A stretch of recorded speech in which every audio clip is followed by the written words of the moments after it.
오늘 말씀드릴 거는 시선에 관해서 좀 말씀드리고 싶습니다. 그래서 사실 이제 저희가 저희 병원에서 오시는 분들 중에 우울증이 됐든 불안증이 됐든 또 공황장애가 됐든 또 여러 가지 이제 어려움으로 오시는 분들 중에 핵심적인 증상 중에 하나가 아마 다른 사람 쳐다보는 시선에 대해서 예민하다고 느끼는 분들이 있는 것 같습니다. 그래서 요즘에 특히나 마스크를 쓰고 다녀서 또 그럴 수도 있고요. 또 아니면 대부분 말씀하시는 것들이 사람들이 많은 장소, 지하철이나 아니면 사람들이 모여있는 곳에 갈 때 갑작스럽게 불안감이 많아지면서 힘들어하시는 분들이 많이 있는 것 같습니다. 그래서 이 시선이라는 게 상당히 좀 많은 것들을 의미하는 것 같습니다.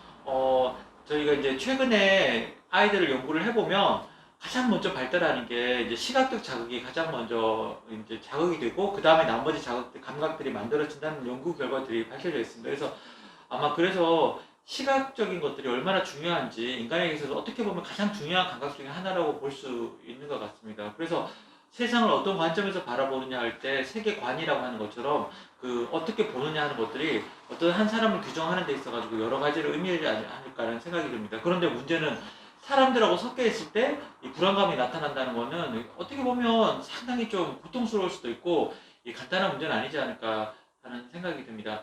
그래서 이 부분에 대해서 힘들어하시는 분들이 상당히 많이 있습니다. 그래서 이제 저희가 이제 신문에서 예전에 인터뷰를 할 때 그 기사에서도 청소년들이 이제 학교 가기 힘들어할 때 가장 처음에 나타난 증상 중에 하나가 다른 사람들이 쳐다보는 어떤 그런 시선에 관한 문제라는 것들을 말씀을 드렸습니다.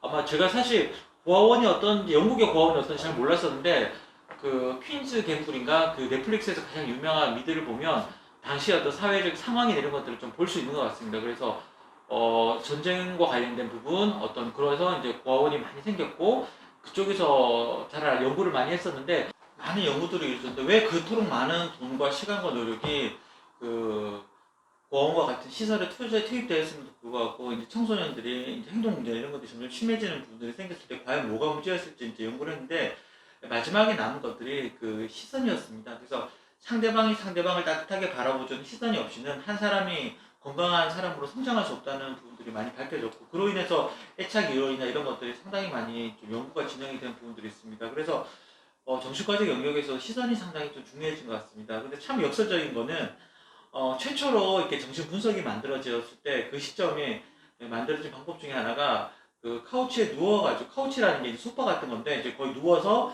얼굴을 보지 않고 이제 뒤에서 이제 그 초기에 이제 치료자가 이제 환자들이 하는 말들을 다 이제 받아 적어서 이제 그렇게 해서 치료를 해서 이제 표현을 했습니다. 그래서 그때 당시 생각이 뭐였냐면 성적인 부분들, 어떤 공격성이나 그런 것들에 대해서 얘기하는 것 자체가 상당히 어려운 상황이었기 때문에 분석 수행자라고 표현하더라고요. 그래서 분석을 받는 사람이 그 치료하는 사람 눈을 마주치면서 바라보면서 자기 얘기를 할 때 그 자기의 속 생각들을 충분히 얘기를 못하게 되고 그로 인해서 그 억압이 발생하게 되고 그로 인해서 그 충분히 자기 표현을 못하게 되는 것이 하나의 증상의 발현이라고 봤기 때문에 그 부분들을 원활하게 하기 위해서는 그 치료자는 아예 환자 뒤에 있으면서 존재하지 않는 사람처럼 되고 환자가 누워서 편하게 자기 얘기를 하는 쪽이 훨씬 더 치료적으로 이제 효과가 있다는 그런 부분들 때문에 이제 진행이 됐습니다. 어떻게 보면 자기 얘기를 편하게 할 수 있는 부분일지 몰라도 근데 또 어떻게 보면 환자가 표현하는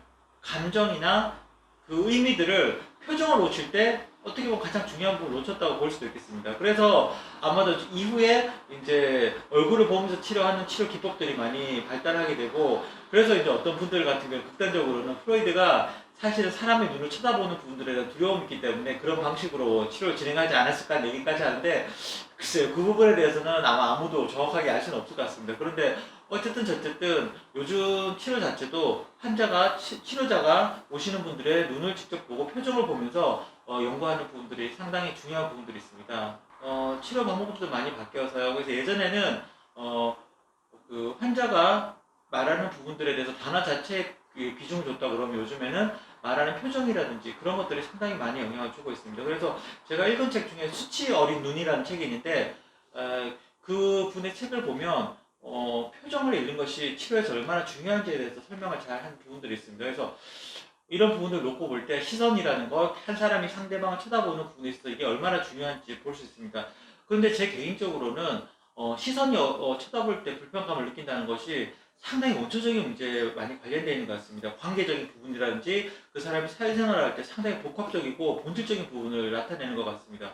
그래서 예를 들면 심장에 통증이 있다든지 그렇게 했을 때 단순히 심장의 통증을 고치게 하는 게 아니라 사실은 그 심장 혈관에 손상이 있는 부분들이 심장의 통증이라든지 불편감을 줄 수 있는 것처럼 사실은 시선에 어려움이 있다는 것은 신경회통에서 여러 가지 어려움을 가지고 있다는 하나의 가장 중요한 증상이기도 한 것 같습니다. 그 시선에 어려움을 느낀다는 분들이 그 증상만으로 끝나는 것이 아니라 실제적으로 환자분들을 보다 보면 시선이 쳐다보는데 어려운 부분들 같은 경우에는 사실은 우울감과 무기력과 불안감, 수면 장애라든지 그리고 여러 가지 그 판단 능력의 저하라든지 기억력의 저하라든지 여러 가지 정신과적인 임상적인 양상들을 표현해주는 첫 증상일 수도 있지 않을까 생각을 하게 됩니다. 그래서 환자분들이 오셔가지고 그런 얘기를 하실 때 흘려드릴 수가 없는 이유 중에 하나가 상당히 여러 가지를 의미해주는 부분들이 있습니다. 그래서 그런 환자분들이 왔을 때 제가 실질적으로 저번에 말씀드렸던 뇌파 검사를 한 부분들을 찍게 되면 실질적으로 여러 가지 변화들이 나타나게 되고 또 그런 분들을 가지고 치료했을 때 훨씬 더 직관적으로 자기의 증상에 대해서 이해할 수 있는 부분들이 있지 않을까 하는 생각을 하게 됩니다. 그래서 아마도 제가 볼 때는 아이를 키워보니까 제일 중요한 것들이 처음에 태어나자마자 밤낮을 가리고 그리고 그 다음에 이유식과 관련된 먹는 것들을 해결하고 그다음 붙잡고 일어서는 것들처럼 이제 실질적으로 몸의 활동을 근육을 움직이면서 성장을 강화하는 것이 단계별로 중요한 거라면 사실은 시각적 자극에 대해서 손상을 받았다는 것은 여러 가지 면에 있어가지고 감각이 예민해졌다는 뜻이고 또 그로 인해서 감정적인 부분에 있어서 어려움이 있다는 뜻이고 또 한편으로는 그 충동 조절 능력이라든지 인지 기능에 어느 정도 손상을 수반하고 있다는 얘기이기도 합니다. 그래서 너무 심각하게 생각하실 필요는 없지만 또 한편으로는 너무 가볍게 그런 증상이 반복되는데 이거는 뭐 당연한 거지 그렇게 얘기할 수만은 없는 부분들이지 않을까 생각을 하게 됩니다.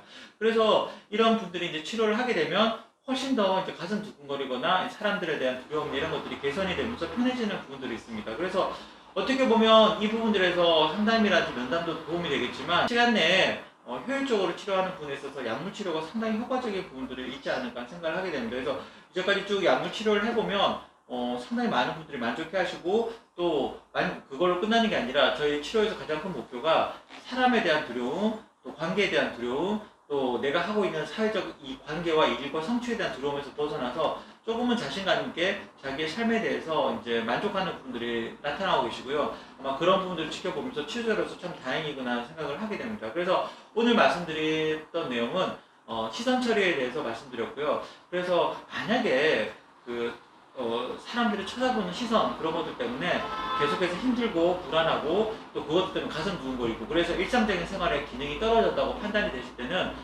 한두 번이 아니라 지속적일 경우에는 제 생각에 한 번 정도는 꼭 정신과 전문의와 상담을 하시고요. 저희 마편한 의원을 찾아주시면 저희가 최선을 다해서 그런 분을 도와드릴 수 있도록 하겠습니다. 이제 거의 설이 가까워지는데 감기 조심하시고요. 그리고 이 코로나 시국인데 항상 잘 지내시고 건강하시고 저희 맘편한 TV 살아계시길 바라겠습니다. 좋아요와 구독 꼭 눌러주세요. 감사합니다.